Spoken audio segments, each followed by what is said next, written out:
Bom dia! Oitavo ano do Colégio Losango de Formiga. Nós estamos hoje no dia 31 de março. Já estamos finalizando o mês. Nós estamos na nossa segunda videoaula, né? A segunda videoaula. E aí, vamos mudar o capítulo. Hoje nós iniciamos o capítulo 2. O que é ser justo, tá? O que é ser justo? Aí na página 24 tem aquela introduçãozinha que a gente sempre gosta de ler, interpretar, né? E aí a primeira pergunta é: você já se sentiu injustiçado alguma vez? Você já experimentou o sentimento, a sensação de ser injustiçado? A sensação de justiça ou injustiça é muito comum a todos nós. No entanto, existem muitas definições de justiça de diferentes maneiras, diferentes contextos históricos, né? E aí nós vamos estudar esses contextos históricos, né? Na qual o tema justiça foi o ponto de investigação dos filósofos. E aí nós vamos fazer uma investigação sobre a justiça começando lá da Antiguidade Grega, antes mesmo da filosofia, né? E aí na sua página 24, vai falar quando surgiu o conceito de justiça. Olha, na Grécia Antiga, nas muitas histórias que se referem aos deuses, né, que representam a justiça, é possível citar na obra Teogonia, do poeta Hesíodo, as duas deusas gregas, que correspondem, então, o termo, né, o conceito de justiça, que é a deusa Temis, né, a deusa Temis e a deusa Diké, quer dizer, a deusa Temis é a mãe e a filha da deusa Temis, a deusa Diké. Então, vamos interpretar primeiro a deusa Temis, né? A deusa Temis. Eu quero que você repare aqui, ó, que as duas estão segurando a balança, né? Essa aqui está segurando tanto a balança e também a espada. Só que essa aqui não tem a espada, né? As duas, elas não estão vendadas. Você pode perceber que as duas não estão vendadas. Por quê? Porque na hora que a gente falar sobre mitologia romana, nós vamos perceber que as duas, ou melhor dizendo, que a deusa Diké, que é a deusa da justiça dos homens, na mitologia romana significa a deusa Iustícia, ela é uma deusa vendada, tá? E aí nós vamos entender o porquê que ela está vendada. Então, na mitologia grega, nós temos as duas deusas, né? As duas deusas que se referem à justiça. Uma que se refere à justiça da natureza, universal, né? Aquela que dá a cada parte o que lhe é devido. Então é uma justiça que está relacionada às coisas da natureza. Essa aqui é a deusa Temis, é a deusa mãe, tá? Depois nós temos a sua filha, que é a deusa Diké. A deusa Diké, ela representa então a justiça dos homens, aquela que está baseada nas leis e nos julgamentos. E aí você entende as leis aqui agora como leis escritas, né? E aí, então deu para entender quando surgiu o conceito de justiça? Já acontece lá na mitologia grega com os deuses, muito presente então na obra Teogonia do poeta Hesíodo. Só que agora nós vamos falar de uma mudança da deusa Diké, da mitologia grega, para a deusa Iustícia, né? Da mitologia o quê? Da mitologia romana. Olha para você ver que interessante. Ela também segura, agora ela segura a espada, ela segura também a balança e ela está vendada. O que representa então a deusa Iustícia? Ela representada com vendas nos olhos, segurando uma balança e uma espada, as quais simboliza que a deusa não vê diferenças na hora de julgar e punir quando necessário. Nós temos que lembrar que, como ela era Diké e na mitologia grega ela é a Iustícia, ela então é a deusa que representa então o julgamento, quer dizer, representa a justiça dos homens, tá certo? A justiça dos homens e não das divindades, como a mãe de Diké, né, no caso. Presta atenção aqui, olha que interessante. ela é o símbolo da justiça na atualidade. Então, quando você vai num advogado, né? Se seu pai, sua mãe for advogado, ele sempre vai ter uma representação da deusa Justiça, tá? Segurando então uma espada, com os olhos vendados. Essa estátua aqui que eu coloquei aqui do lado, que você tá vendo, é uma estátua que fica em frente ao Tribunal Superior, quer dizer, o maior tribunal, né? O maior tribunal onde está todos os ministros, né, da corte. Que você vê aquelas pessoas que julgam as leis, que sempre estão vestidos de uma capa, eles que são responsáveis, então, por interpretar a Constituição, por julgar conforme a Constituição, tá? Então, essa deusa Justiça aqui, ó, você tá vendo aqui, na estátua, também com os olhos vendados, segurando a espada, ela é a representação da justiça da atualidade. E onde está a justiça da atualidade? Está nos nossos juízes, tá? E aqui ela está no Supremo Tribunal Federal, na frente do Supremo Tribunal Federal, aonde? Em Brasília, tá certo? Então, agora nós vamos falar sobre a justiça na Antiguidade Grega, ainda falando sobre a justiça na Antiguidade Grega, só que a gente agora vai refletir a partir da filosofia, tá? Esse aqui você já conhece. Quem é esse filósofo aqui? Esse filósofo é o Pitágoras, o famoso Teorema de Pitágoras, né? Esse Pitágoras aqui é aquele também que dá o nome à filosofia. E também é um filósofo pré-socrático que interpreta que a origem da natureza veio através dos números, tá certo? Tá lembrado disso? Então, sobre o Pitágoras ele vai julgar, né, o conceito, né, a ideia de justiça na matemática. Olha que interessante, olha que interessante. Quando ele joga o conceito de justiça relacionado à matemática, ele está atribuindo o sentido dessa maneira. O sentido da justiça na matemática é o seguinte: dar a cada um a sua justa parte. E aí surge a ideia de proporcionalidade. E aí, lá na sua apostila tem um exemplo de proporcionalidade. Por exemplo, nós temos aqui um empregado doméstico, tá? E um guerreiro. O guerreiro, lógico, um guerreiro, como ele trabalha muito, ele guerria e ele faz academia, ele logicamente ele ia precisar do dobro da quantidade de alimentos que uma pessoa que trabalha com os afazeres domésticos, que não precisa gastar tanta energia, gasta. Então, o que lhe é justo? Justo seria dar a cada um conforme a sua parte. Como assim? Nós temos então o guerreiro. O guerreiro ele precisa do dobro, né? Ele precisa de alimentar-se o dobro daquele que faz os afazeres domésticos. Tá entendendo? Então, essa é a primeira ideia de proporcionalidade, ou a primeira ideia de justiça na filosofia, a ideia da proporcionalidade. Eu dou, né? Eu dou para aquele que mais precisa. Quer dizer, se ele precisa mais do que eu, então eu dou a minha parte. Não quer dizer que eu vou doar e ficar sem. Eu vou doar a parte que eu preciso mais uma parte extra. E aí, por isso, que lá no final da sua apostila, nesses exemplos que ele está citando, né, da questão da reparação justa, né, da distribuição de alimentos, ele vai falar da mesma coisa do dinheiro.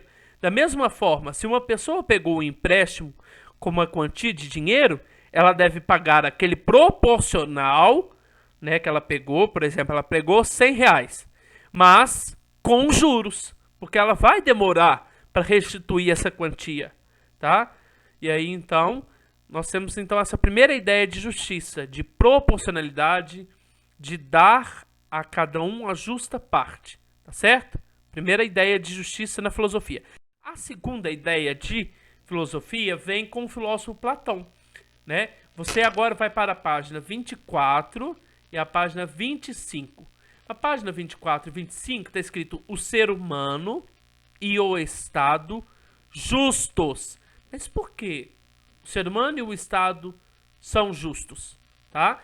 Você vai entender toda essa filosofia dentro do livro A República de Platão. Inclusive, na sua página 25, tem então uma citação de Platão.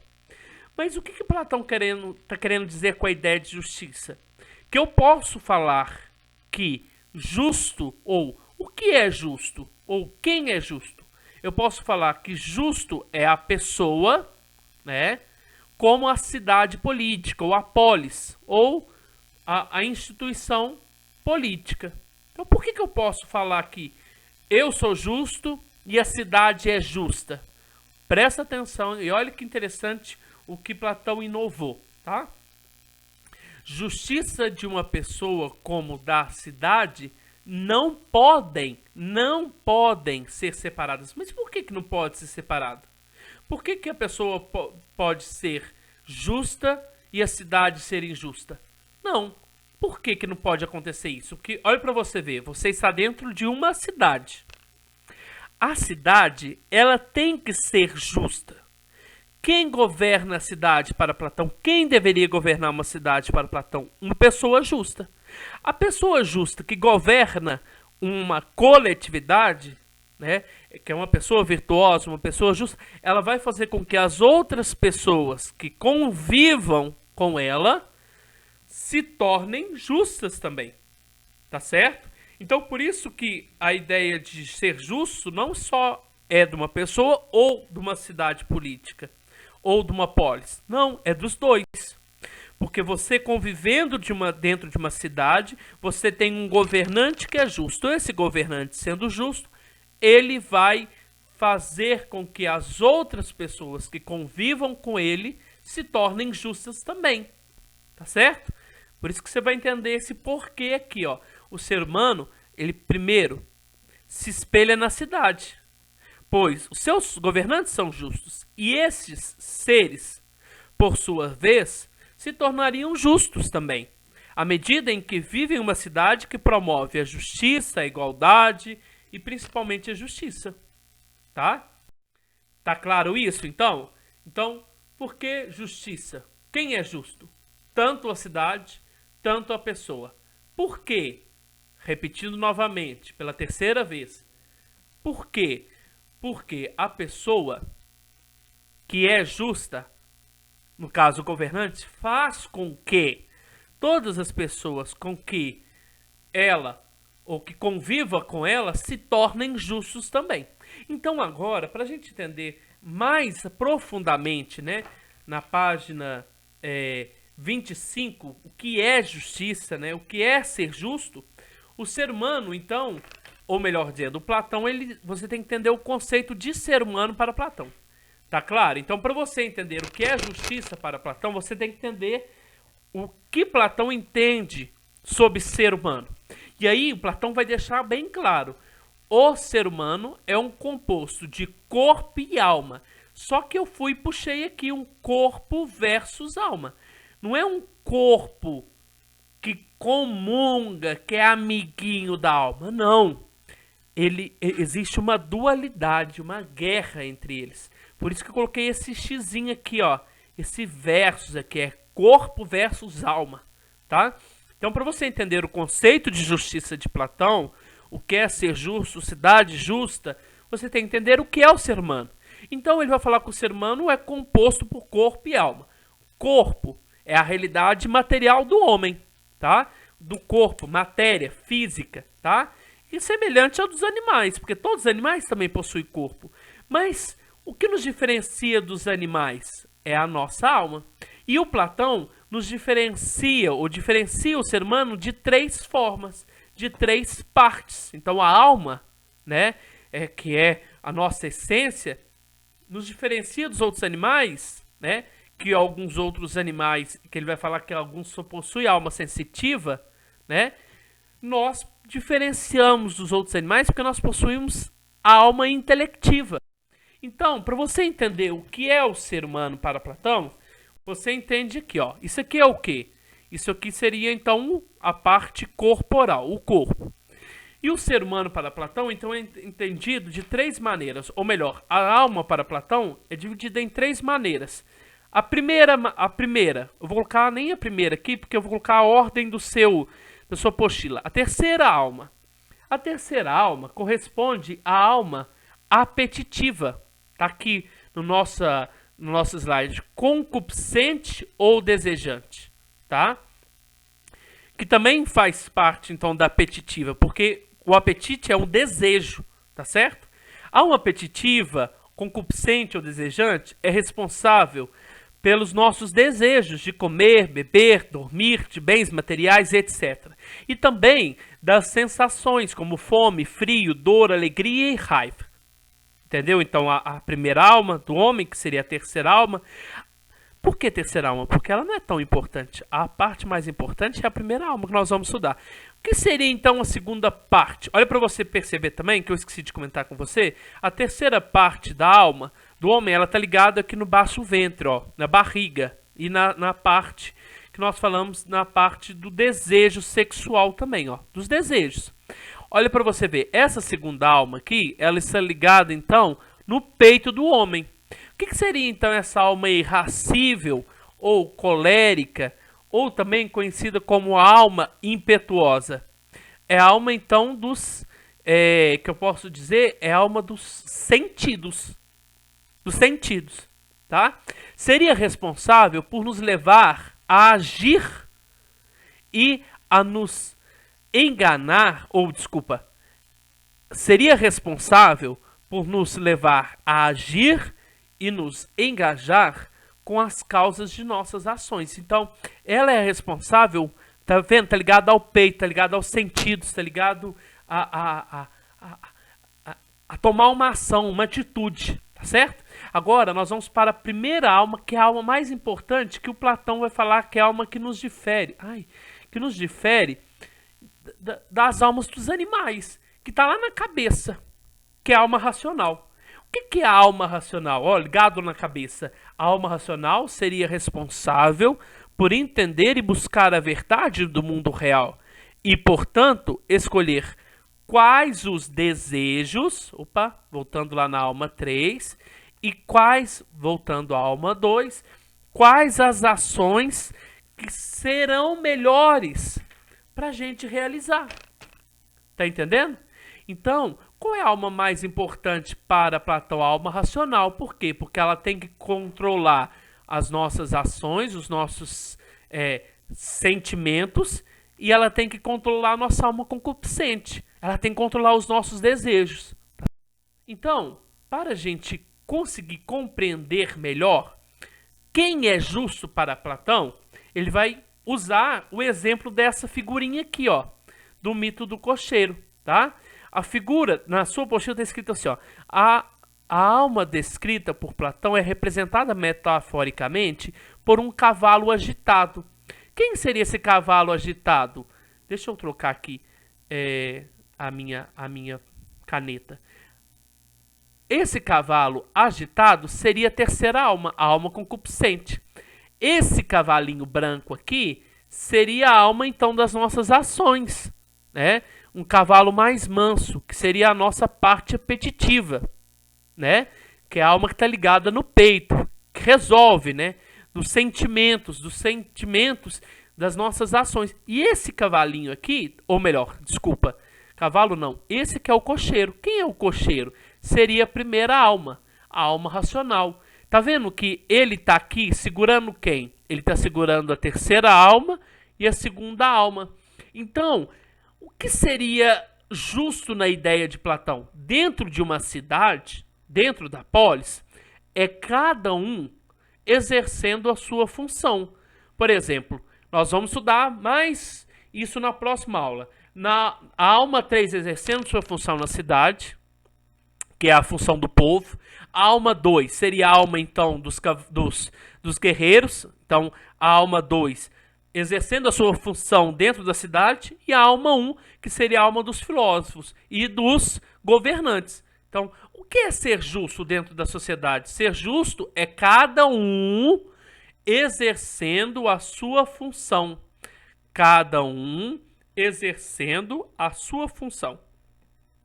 E aí, ele vai para falar para nós e vai explicar para nós, para a gente finalizar a nossa aula, quem pratica a justiça. Ele vai falar que a alma 3 não pratica justiça, tá? Porque ele é descontrolado. Ele é descontrolado nos apetites desejantes, do desejo sexual, da comida. A alma 2 também ela é descontrolada. Mas ele vai falar que a alma responsável pela justiça é a alma 1. Por quê? Porque a alma 1, ela controla, a alma racional, ela controla os nossos sentimentos, 2, e os nossos desejos, 3. Tá claro? Então, quem pratica justiça? A alma racional. Aí, o Platão depois vai falar para nós que quem deve governar a polis, a cidade? A alma racional. Por quê? Porque ela consegue controlar tanto a alma dos desejos, tanto a alma das nossas ações, os nossos sentimentos. E aí, depois, você vai ler na sua apostila que ele vai citar um exemplo aqui de uma pessoa gulosa, né? Uma pessoa gulosa, tá? Ela tem um desejo de comer um bolo, mas ela não pensa no outro. Quer dizer, ela vê um bolo, ela deixa se mover pelo desejo, pela vontade de comer o bolo, ela come o bolo todo. Mas espera aí, ela não pensou no outro, tá entendendo? Ela não pensou no outro. Então, a alma 3, como a alma 2, elas não conseguiriam praticar a justiça. Somente a alma 1 que consegue praticar a justiça, porque ela consegue, então, controlar os nossos instintos e desejos e os nossos sentimentos e as nossas ações, tá certo? Então, não esqueça de ler a página 26, esse exemplo que eu acabei de dar, tá certo? Para a gente finalizar a nossa aula, você vai fazer a tarefa. Onde está a tarefa? São duas tarefas diferentes. Uma está no exercício de aprendizagem, na página 28, a questão 1, tá certo? E os exercícios propostos, lá na página 38, também questão 1, tá? Você vai fazer essas duas questões, cuidado, elas estão em páginas diferentes, tá certo? No seu caderno de tarefas. Qualquer dúvida, você pode me chamar por aqui. Eu tô aqui no Instagram, tô aqui no WhatsApp. É só pedir o seu líder de sala para me chamar, tá certo? Desde já desejo um bom dia, bons estudos e não esqueça de fazer as tarefas e continuar em casa. Beijos com Deus.